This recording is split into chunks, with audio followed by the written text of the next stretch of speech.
Hi, I'm Marijo and this is Jen Hall. We're from St. Anne's Spa.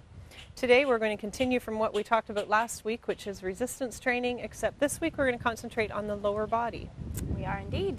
So we're going to do some exercises, again, that require absolutely no weight other than your own body weight, and that are functional in nature. So we're going to be using more than one joint at the same time. So again, burning more calories, increasing your bone density, your muscle mass, and increasing your metabolism as well. Okay. So we're going to start with something seemingly simple, but it's one of the basics a lot of people struggle with, which is a squat. Have you ever done a squat before? Yes. Hundreds? Yes. Okay, well then you'll be a pro.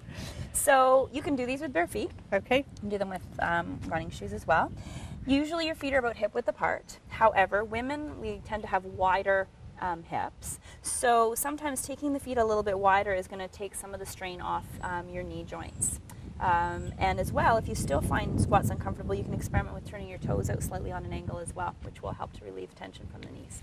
So the best advice I can give you with this is just imagine that you're going to take a seat, and you can put your hands together, you can take your arms in front, whatever works, put them on your hips. I'm going to leave mine on my hips today.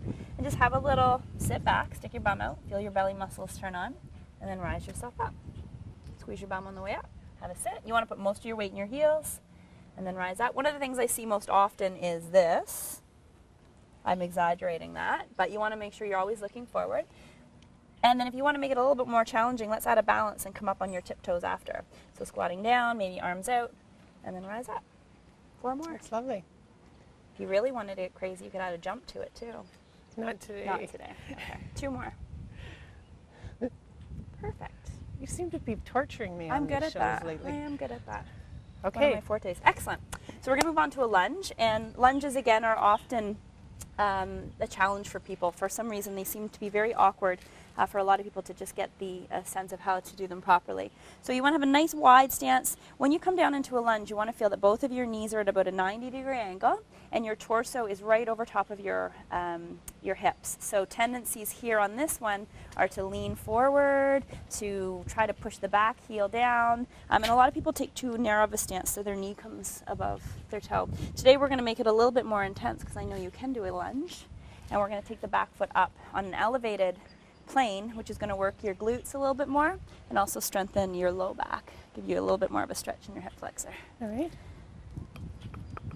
A nice big long stance, Marijo. And what do I do with my hands? I would put them on your hips. Okay.